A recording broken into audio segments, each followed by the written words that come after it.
بسم اللہ الرحمن الرحیم۔ اللہ کے نام سے شروع جو بڑا مہربان نہایت رحم والا ہے۔ کامیابی کا نشہ کبھی دماغ کو چڑھنے مت دیجیے اور ناکامی کا صدمہ کبھی دل پر مت لیجیے۔ کسی نے پوچھا، بابا جی حسد کیا ہے؟ فرمایا، رب کی تقسیم سے اختلاف رکھنا۔ اگر آپ کا پڑوسی دیوبندی، بریلوی، اہل حدیث، شیعہ یا کچھ اور ہے تو اس کا حساب وہ خود دے گا، لیکن اگر وہ بھوکا مر گیا تو اس کا حساب آپ کو دینا ہوگا۔ کم بولنے والے اور دوسروں کی خوب سننے والوں کا ہر وقت ہر جگہ استقبال ہوتا ہے۔ لالچ ایسی پیاس ہے جسے سمندر کا پانی بھی نہیں بجھا سکتا۔ کسی سے نیکی کرو تو یہ سمجھ کر کرو کہ یہ نیکی تم اپنی ذات سے کر رہے ہو۔ تمہارے پاس اگر تمہاری پسندیدہ چیزیں نہیں تو موجود چیزوں کو ہی پسند کر لو۔ بات جب گھر سے نکل جائے تو پھیلتے ہوئے دیر نہیں لگتی۔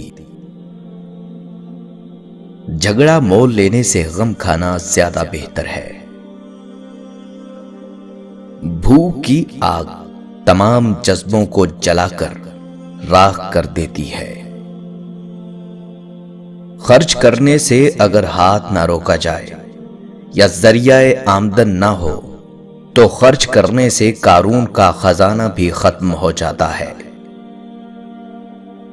آمدن کے مطابق روپیہ خرچ کرو، ایسا کرنے سے کبھی محتاج نہ ہوگے۔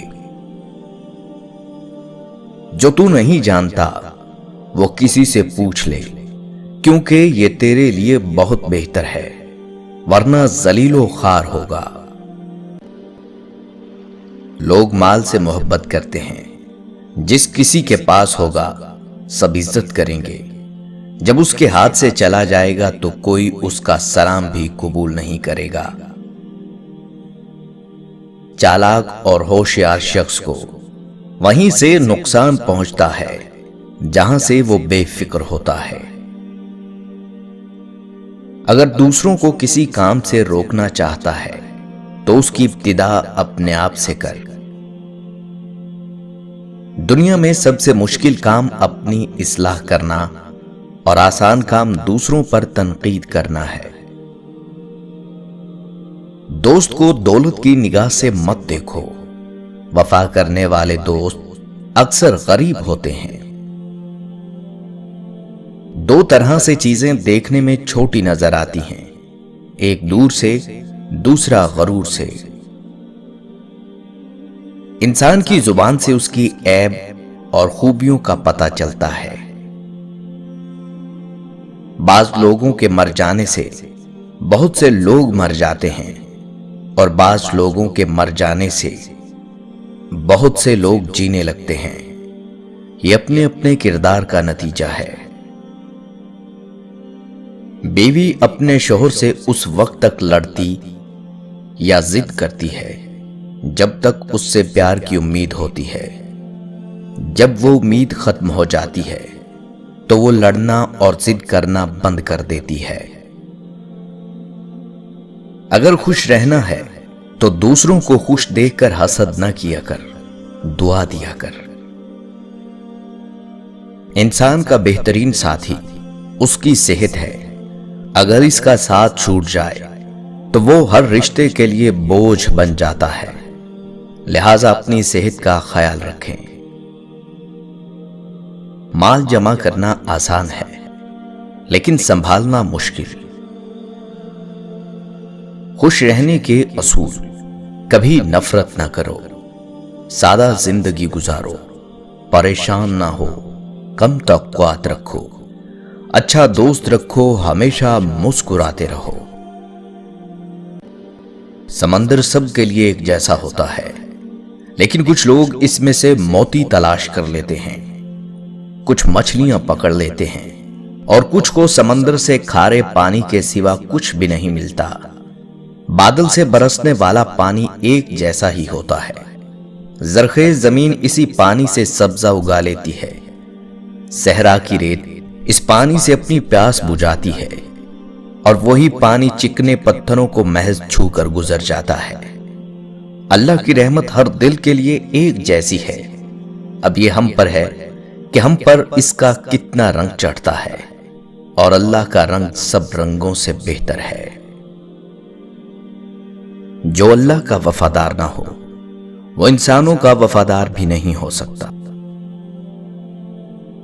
کبھی بھی رشتے کو نبھانے کے لیے قسموں اور وعدوں کی ضرورت نہیں ہوتی، بس اسے نبھانے والے کے لیے دو خوبصورت لوگ چاہیے، ایک بھروسہ کر سکے اور دوسرا اسے سمجھ سکے۔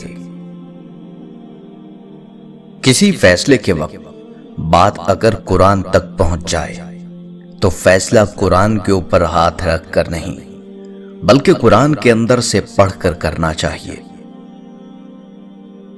اگر ہم زبان کی پھیلائی ہوئی مصیبتوں کا جائزہ لیں تو معلوم ہوگا کہ خاموشی میں کتنی راحت ہے۔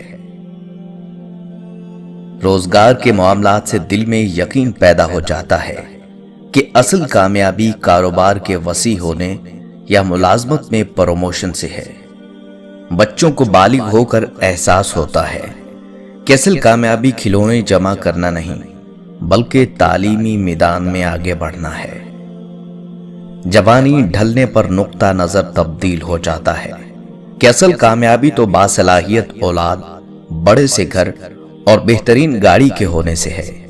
بڑھاپے میں انسان کے نزدیک اصل کامیابی کا پیمانہ بیماریوں سے بچ کر جسمانی اور دماغی تندرستی کا برقرار رہنا ہے۔ شادی ہونے پر معلوم ہوتا ہے کہ بہترین شریک حیات کا ملنا اصل کامیابی ہے۔ بالآخر جب موت کا فرشتہ انسان کو لینے آ جاتا ہے تو اصل بات کھل کر سامنے آتی ہے کہ کامیابی کی تمام تر دنیاوی تصور در حقیقت بہت بڑے دھوکے تھے۔ اصل کامیابی کا تصور تو اللہ کی نازل کردہ کتاب میں درج ہے، جس کے مطالعے کا وقت کبھی مل ہی نہ سکا۔